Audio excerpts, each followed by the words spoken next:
Hi, friends. Happy snack. I hope you all have something very delicious and hopefully something healthy. We are going to get started with chapter 4 in the Jaguar's Jewel. And if you've missed the last couple, you can always go back to our Monday, Wednesday, or Friday lesson plans and you can listen to the other chapters. So, what we know so far, Dink, Josh, and Ruth Rose are staying with Dink's uncle in New York City. And Dink's uncle works for a museum that has very rare items in it. And one of the new items was supposed to be a jaguar with a very, very nice emerald. And if you don't remember, an emerald is that green stone right in the jaguar's palms. If you have a birthday in May, like me, and Miss Olivia, happy birthday, then that is your birthstone. And they are very, very expensive. But when they open the jaguar case, they realize that the emerald is fake. And someone must have taken the real one. So let's see what happens. And if you think you know who did it, I want you to comment and let us know your thoughts. Chapter 4. What do you mean? Dink's uncle asked. I don't see how it could be fake. Dr. Pitts rested a finger on the jewel. This is not the original emerald, he explained. In fact, it is not an emerald at all. But how could that be? Dink's uncle cried. Look, I will show you, Dr. Pitts said. He took a small flashlight from his pocket. Will you please pull the shades and turn off the lights? He asked. Dink was closest to the window, so he pulled the shades down and clicked off the light over the fish tank. Josh hurried over to the switches on the wall. When the room was dark, Dr. Pitts turned on his flashlight and shone the beam on the jewel. Suddenly, the flashlight went out. Dink heard something hit the desktop, then roll off and make a soft thud on the carpet. Sorry, Dr. Pitts muttered. I seem to have dropped my flashlight. Can someone please? I'll get it, Josh said in the dark. He knelt down and fumbled around under the desk. Found it, he said, a moment later. He stood, switched it on, and aimed the light at the desk. Thank you, young man, Dr. Pitts said. He took the flashlight and pointed it at the jewel once more.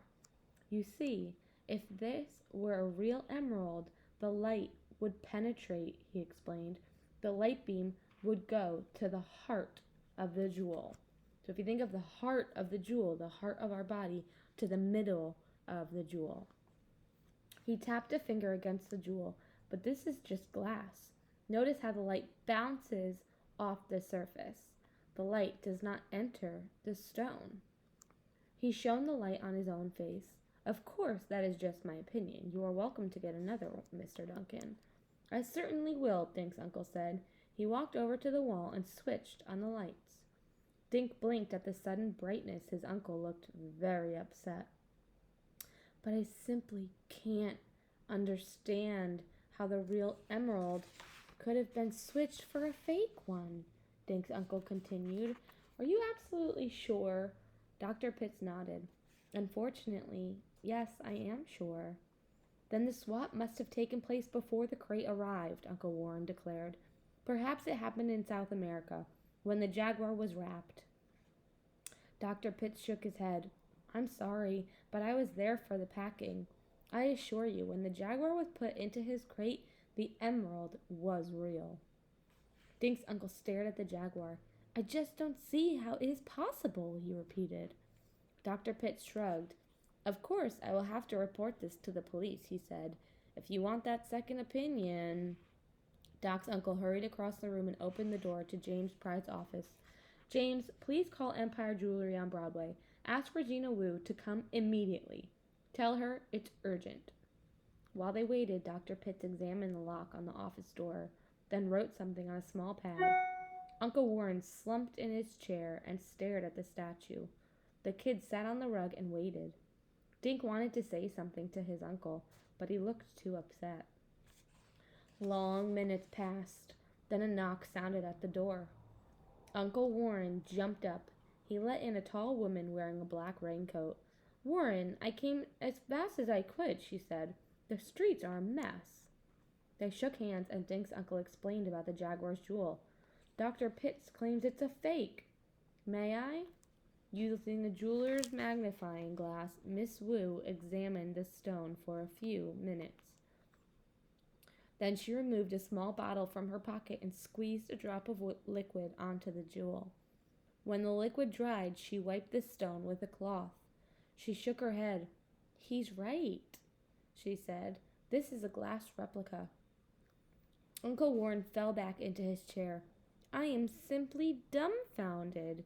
Where did the switch take place? How? Who could possibly?" "Pardon me," Dr. Pitt said. "The lock on the door does not appear to have been forced. Who besides you has a key to this office?" "Mr. James Pride, my assistant, for one," Dink's uncle said. "And my friend, John Paul. He owns the restaurant next door to the museum. He let the deliveryman into my office yesterday." "So this John Paul has a key?" Dr. Pitts asked. Uncle Warren shook his head. "Not to keep. I lent him my key since the crate was due while James and I were away from the museum." "So 2 people besides yourself had access to the jaguar, is that right?" Dr. Pitts asked. "Your assistant and your friend?" "That is correct. But I assure you, neither of them has touched that statue. The idea is absurd." Excuse me, Uncle Warren," Dink said. Everyone turned to look at Dink. "Wouldn't there be fingerprints? I mean, if someone did take the real jewel, they'd leave fingerprints on the fake one, right?" No one spoke for a minute. Then Dr. Pitts smiled at Dink. "That's an excellent idea," he said, "and I think we should ask the police to look for fingerprints. They will, of course, find mine, but unless I miss my guess, no others." "Why do you say that?" Ruth Rose asked. "Because, young lady," Dr. Pitts said, "this thief was very clever, and clever thieves wear gloves." Uncle Warren nodded at the phone. "Please call the police," he told Dr. Pitts. "They will prove that John Paul and James are innocent." Dr. Pitts looked at Dink's uncle. "Excuse me, sir, but there is another suspect." "And who would that be?" Uncle Warren asked. "Yourself," Dr. Pitts said quietly.